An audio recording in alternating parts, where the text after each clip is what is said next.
If you're just learning to chip, or you're trying to recover your strike in your chipping, the process is still the same. This is a really powerful and effective process. I mean, the other option, of course, is you look at your technique in detail and you try this, you try that, and you go around in circles for months and months. Try this simple process. It's just brilliant. And it's all about understanding the task in its most simplest and direct form. So, I mean, your first task is to hit an 8-iron chip and run and just get really good at that.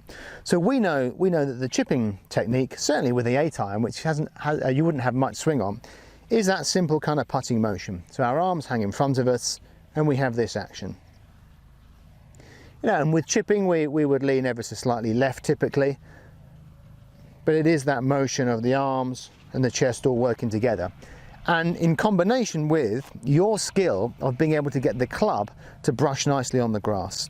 So I go down the handle, there's my setup, there's a tiny bit of forwards lean, and now I've got that motion again of the club just swinging backwards and forwards. You can see there's very little wrist action, and my mind is focused on creating a smooth fluid action that brushes the grass the way I want to. And I would get really good at that. And if you can do that in practice, then you should be able to do that with the ball if you keep your focus on it. So I'll play the same shot. I mean, this is a chip and run of about 20 yards. Always the practice, scuffing the grass. And sure enough, when you've played it, notice how the contact with the grass was, and notice if your technique stayed the same. Was it the same length backwards and forwards? We're paying attention to some really simple fundamental aspects.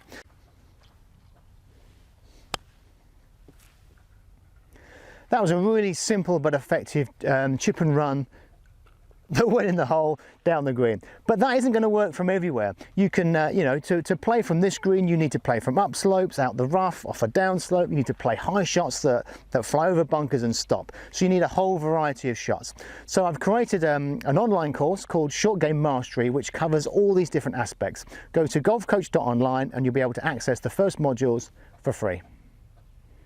So once you've got comfortable with that, you'd maybe start to add a little bit more loft, and we progressively use more and more loft. So as we go up the loft, it's the same technique, but you'd need a slightly more swing, and of course that means a bit more turn of the chest and maybe even a little bit of wrist action.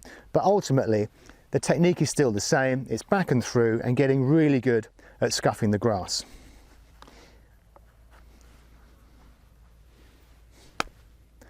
Now that one was typical. I kind of thinned that one. I didn't scuff the ground.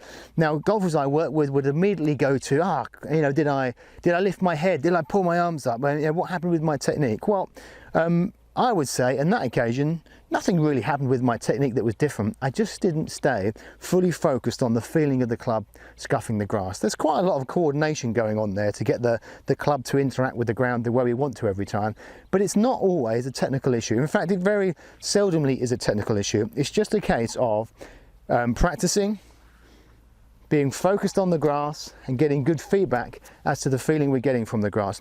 Elsewhere on the website we have a video and an exercise called Mindfulness of Scuff. That's when you really pay close attention. But my point being, if you're recovering your strike and learning to chip, keep the motion really simple and just get really good at scuffing the grass in practice and scuffing the grass when the ball is there.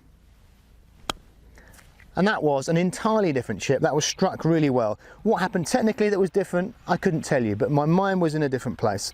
And then, of course, as you get good at that, you can build the confidence, you can go up to your gap wedge and then your lob wedge.